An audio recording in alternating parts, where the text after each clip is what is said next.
Neeraj, Konkana, good to see both of you. And at a time like this, when I see someone and they are happy and healthy, there's nothing bigger than that. Thank you so Thank much, you. Rohit. Yeah, we're Right. very Thanks for lucky. having us over. Right, and I'm happy that this, everything has the right time. This interview is happening now, when a lot of people out there have loved Geeli Pucchi. They've enjoyed it. They've reviewed it. They've, said amazing things about it. So, firstly, big, big congratulations to both of you and your entire team. Thank Thank you. you. Thank you. So this was incredibly made. Of course, everything plays a role, including the performances. I want to take you back. Now it's time for people to understand how this was made. So was the idea given to you that you have to be a part of an anthology, and was the story given to you, or you thought you should be a part of it? How did this take shape? Rohit, the story actually came in way back when when me and Varun were like jamming together on the outline of Masan. And that time this plot had come to my mind. And of course, both me and Varun instinctively thought that doesn't add up in the world of Masan because thematically they would seem incoherent. So at that time, obviously, I dropped it. But then the idea stayed with me, and over the years, one time I actually wrote a page of a draft. But then when this opportunity came in, when Dharma came on, said that they wanted to make a short, I literally jumped at it. I said Dharma and Netflix coming on board, wanting to make a film, and they're eager and excited to make this film. Wow! I was like, I had to do it. And once I started writing, is when I think the true layering started, because earlier it was more of a like a seven sins kind of a plot where it was purely about greed, and it's a very small town noirish dark kind of thing.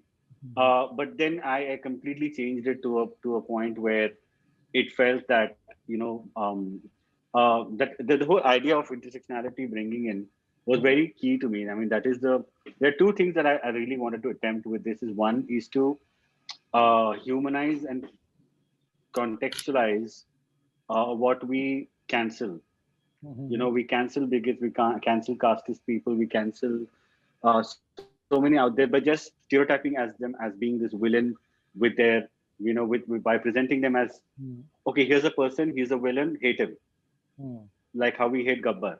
But I wanted to think that, if we contextualize where they come from, like the way in earlier what I've spoken about how the White Ribbon, Michael Haneke's film, how it contextualizes Nazi era, how it started, and how the kids kind of had violence and abuse, and that's how. So that's the whole idea of how it started.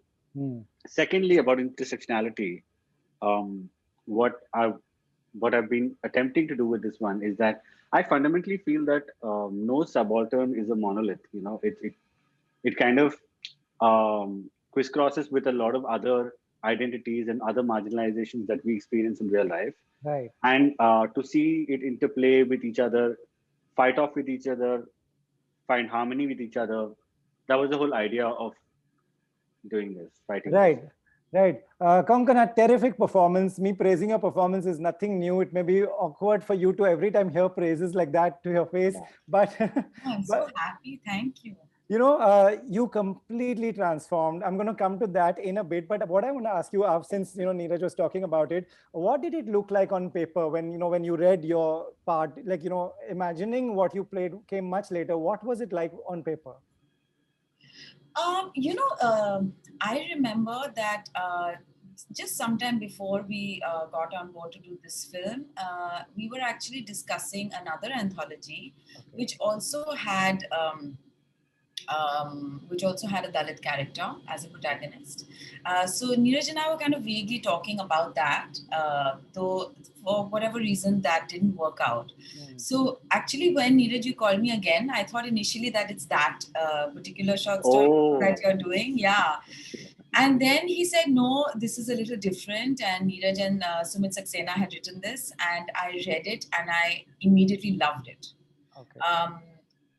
I loved it because I felt that, all of us have so many different identities and we function with all of them together.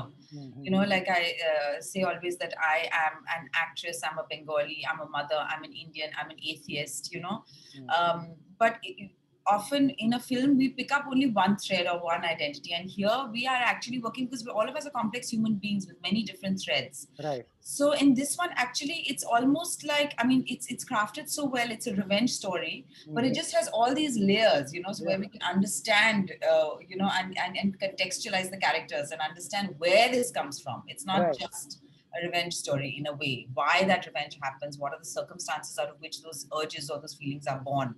So I was really thrilled. I had never read anything like this before. I've been a huge fan of Neeraj's since Masan and Juice, which also I loved.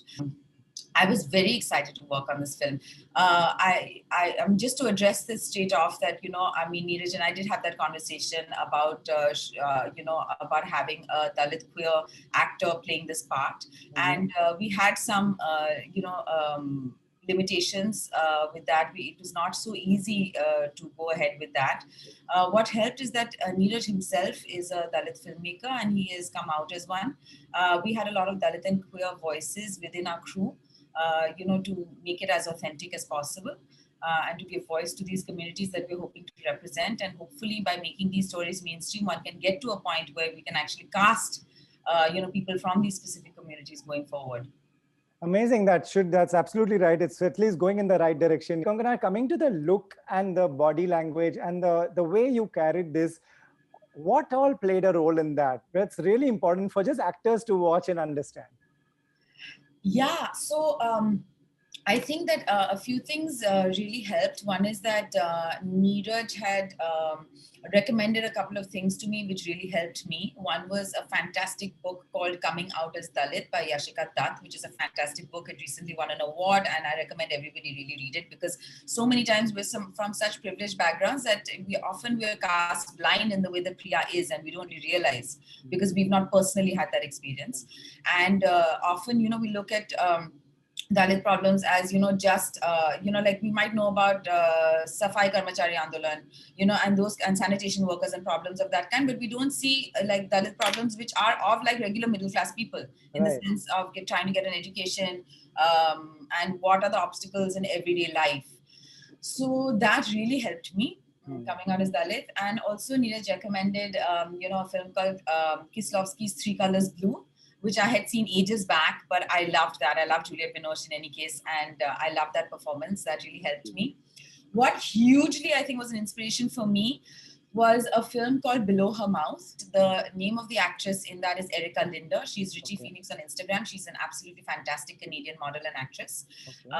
And the way it's a beautiful lesbian love story, but the way she embodies her character, the way her body is, and the way she communicates with like her body, etc., that really struck such a strong chord with me. It was at the Toronto International Film Festival when I had gone with Death in the Gunge in 2016, and she was right there, and she and the other actress were on stage, and I was here. So, and I was fangirling really badly at that time. So it had such an impact on me that when this came around, I definitely looked back to that, and I was telling Neeraj about that film as well. I rewatched bits of it. I also remembered Boys Don't Cry. I also remember that because that was the first time that I actually saw an actress like, Hilary Swank, who inhabited this kind of a body. Because as actors, we loan out our bodies to our characters. So it can't be the same body that Konkana's using in a way. It's even I remember even Monster. Monster. That's right. Yeah, Monster was also fantastic with Charlie Stone. So these performances were very inspiring for me personally. Plus, we had fantastic members of the crew. So in the sense that we had Rohit Chaturvedi with costumes, who did such a fantastic job. Those blue overalls, those boots, and that handkerchief, it just made me feel so strong and so empowered. And Justine Malacastro, who did the hair, and then he was out with the makeup, and of course Siddharth Devan, who's our cinematographer, and production design, everything. Everybody contributed towards that look hugely, and that really helped me. That handkerchief which I keep tying around my wrist, we thought initially maybe it'll be like a neckerchief, and she's for the sweat, like and then eventually just became around my hand. It became such a big tool for me because I just went back to that whenever, and it just became like, I don't know, it became almost like a crutch for me. Amazing how these things matter, and eventually it plays a big role in that part. From your story, one can make out that they are given jobs, they are a part of it, but still there's something missing. They won't get everything. They won't be a part the way some other person would be from some other caste. It's important that you show that. Where did that come from? Are these experiences from people you hear, experience from around? Well, these are the experiences that one has also seen. Uh, to contextualize that, I think there's a term called social capital that we need to look into, because social capital is something that people don't acknowledge or understand. The example to that is going to be how Priya's character. Hmm. Okay, she may not be super talented. She barely is there with the job, but it's like, अरे हमारे पापा उनके boss को जानते हैं, Hmm. so let's ring them up, you know, or oh, you're also Brahmin, or I'm also Brahmin, okay, or it's like, acha, palm reading, and it's like there is so much of a network of social capital that you draw upon from. So that really helps you, and that you're always oblivious to. And Right. when people from marginalized backgrounds, when they get, you point out that you've gotten because of reservation, which is actually their representation. Right. It's so overdue that you have to do it. It's not So a people don't favor. realize that. Yeah, it's not a favor at all. Right. Konkana, the way you played it, also this girl is so strong. She's the only female worker there. She does everything that everybody else can do. She's quite a strong character. For the benefit of the viewers who are yet to watch it, she's an extremely strong girl. Yes, exactly. I mean, it's great because, and I think I read this in one of the articles recently, is that we rarely have, caste location in our films, in the sense that we don't really specify any particular caste. We're scared of using the word Dalit. Just like often we don't use the word Muslim, and we just say a certain community or a certain caste, which I think is a great disservice, because I mean, I feel like it should just be called out for what it is. Right. And what's great is that this is not a story where I mean, she is also a victim, in the sense that she doesn't belong to dominant caste. She is oppressed, systemically oppressed, and we see that how she's struggling with that in any case. But she is also somebody who's very strong and takes matters into her own hands, and she has a lot of agency. She is able to take those decisions.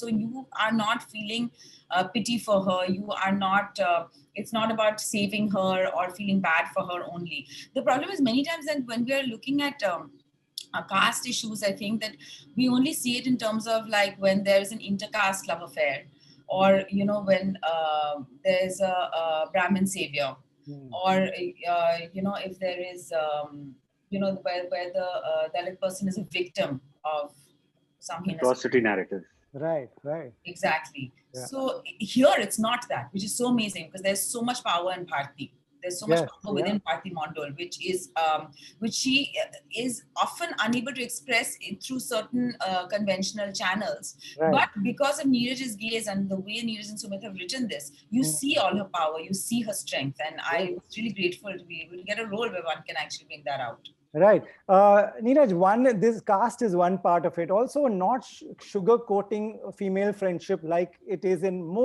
many movies was also one big challenge. And, the way you pull it off with that kind of sensitivity that, just because these are two girls and one is nice to the other, but it's not completely sugarcoated and doesn't have to be, right? I mean, that was one of the biggest challenge I would feel, not challenge, but complexity that I wanted to take on board. Both me and Coco were trying to, I mean, both come from a very cis hetero kind of a perspective with the whole thing. So we brought in people from the community. I mean, right at the development stage itself, like I had ran the script past some of my queer friends, okay, and some of them lesbian. So I actually borrowed a lot from them. Like when they corroborated and said that, oh yeah, this is perfect. I mean, this is how it is. I was assured, not that I have to change much, but like some of the things that I did change was like a friend told me that I put in that Bharti's character is jealous of the husband, Priya's husband, Right. and she told me that that doesn't happen. That is not a. So then I removed that beat. Wow. So it was very. I mean, that is the most essential thing for me, to borrow from lived experiences. Right. Otherwise, you could read a book and then incorporate it, but if you don't bring in lived experiences, there is no point to it. Thank you, Neeraj, for making this. Thank you. Thank you, Konkana, for doing it the way you did it. Thank you so much for your time as well. Thanks, Rohit. Thank you. Thanks, Rohit. Bye-bye.